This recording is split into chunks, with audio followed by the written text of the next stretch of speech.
are on plan to defeat, destroy, disable all of their meaningful military capabilities. After Iranian ballistic missiles struck a United States military installation in the Gulf region, killing American service members and destroying critical infrastructure, the Pentagon issued an immediate order for full-scale retaliatory strikes. Every branch received the signal. The response would be overwhelming.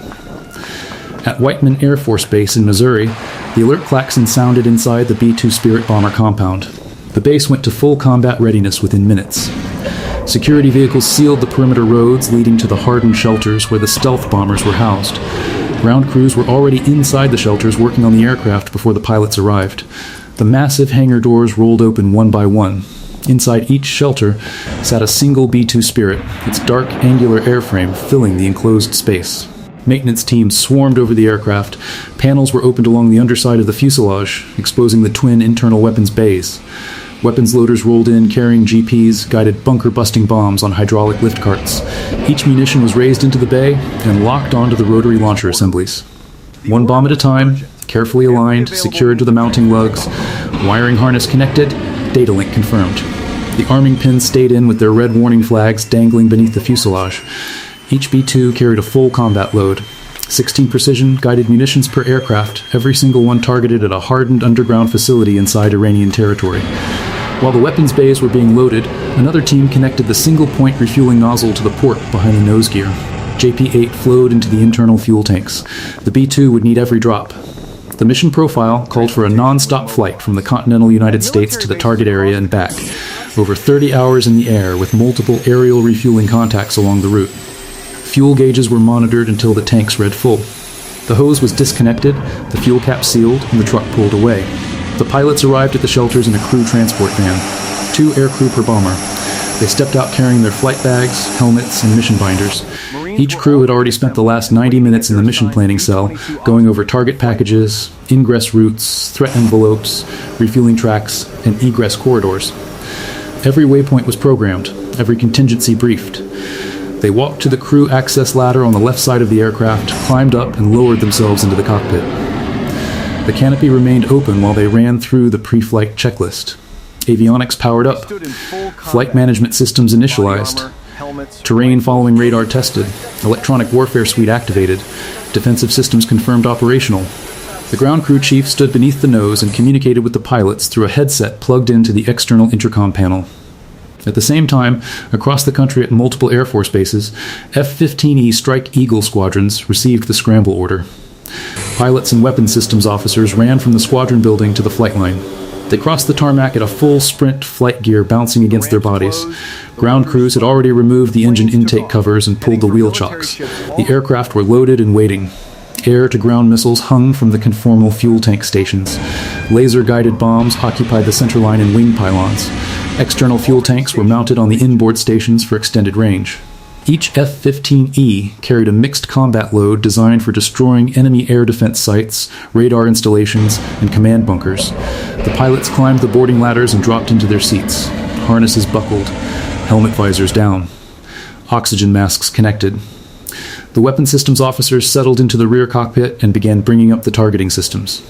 Sniper advanced targeting pods powered on, synthetic aperture radar warming up, digital moving map displays loading mission data from the pre-programmed data transfer cartridge. Engine start.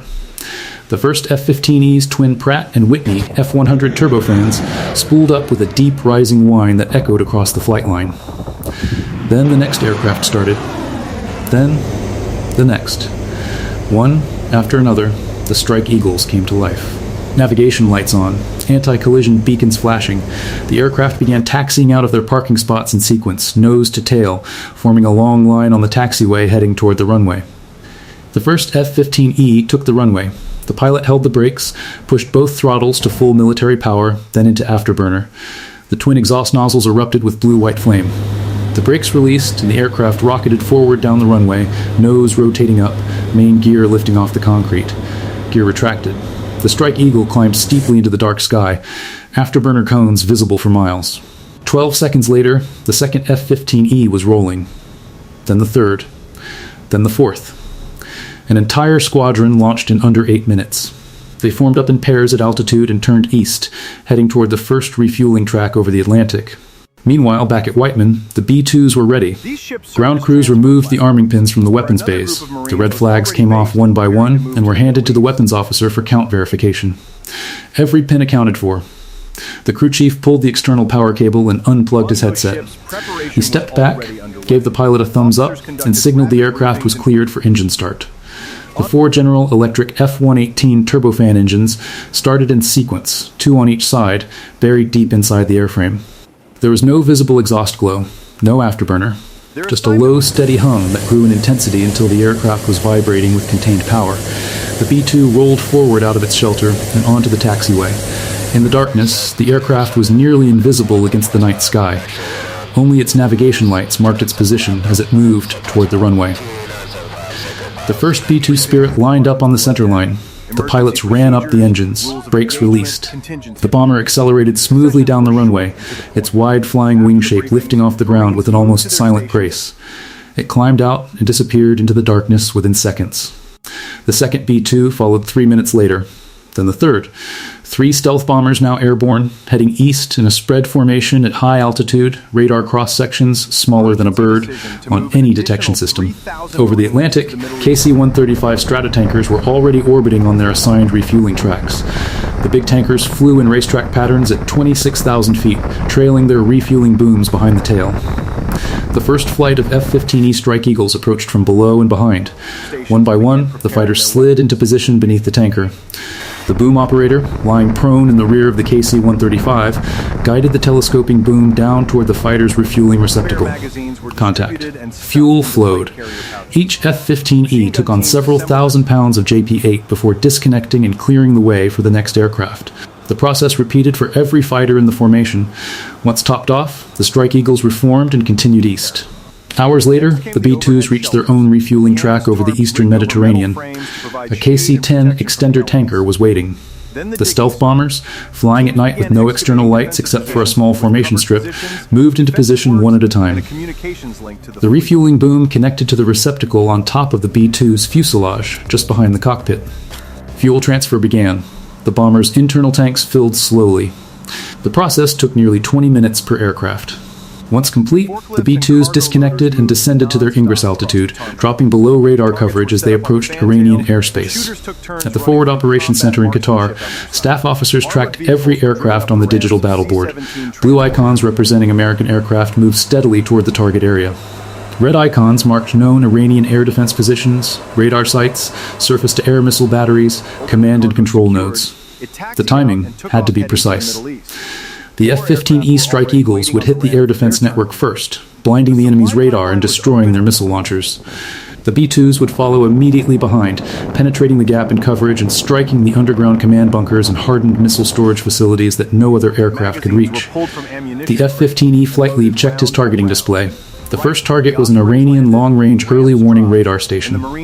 The weapons systems officer in the back seat locked the sniper pod onto the facility, crosshairs steady. Laser designation active. The pilot pickled the weapon. A 2,000-pound laser-guided bomb released from the wing pylon and dropped away from the aircraft, guidance fins adjusting as it fell, riding the laser beam down to the target. 15 seconds later, the radar station erupted. A direct hit. The antenna array collapsed into the fireball. Secondary explosions followed as the generator building caught fire. Across a 60-mile front, the other Strike Eagles were hitting their targets simultaneously. Surface-to-air missile sites destroyed. Communications relay towers toppled. Fiber optic switching stations cratered. The Iranian integrated air defense network in the western sector went dark in under 4 minutes. The corridor was open. The B-2s entered Iranian airspace undetected. Flying at altitude, wings spread wide, they crossed the border with no radar return on any surviving detection system. The weapons bay doors opened. The rotary launchers cycled, GPS coordinates confirmed. The first bunker buster released, falling through 30,000 feet of air before slamming into the reinforced concrete roof of an underground command facility. The weapon penetrated deep before detonating. The ground heaved. A column of dust and debris shot upward from the impact point. Then the second bomb hit a facility 2 miles east. Then the third. One after another, the precision munitions found their targets. Underground weapons storage, missile assembly plants, command bunkers, strategic communications hubs, each one struck with pinpoint accuracy. Heat. The B-2s emptied their weapons bays and turned west, climbing back to altitude and heading for the egress corridor. The F-15E Strike Eagles, now Winchester on air-to-ground ordnance, reformed and turned for their recovery base. Behind them, across the Iranian military landscape, fires burned and smoke columns rose into the night sky. Satellite imagery streaming back to the operations center confirmed target destruction across every designated aim point. Back at the tanker tracks, the KC-135s and KC-10s were already repositioning for the recovery refueling. The fighters would need fuel to make it to their forward operating base. The B-2s would need multiple additional refueling contacts on the long flight back to Whiteman. The tankers would be waiting at every waypoint. On the ground at bases across the Middle East, munitions teams were already preparing the next load of weapons. Bomb racks were being assembled, guidance kits were being attached to bomb bodies, fuel trucks were repositioning. The first wave was complete, but the second wave of Strike Eagles was already being briefed for launch in 6 hours. The air campaign was not a single punch. It was a sustained operation. Wave after wave, around the clock, until every target on the list was destroyed. The strike was underway, and it was not going to stop.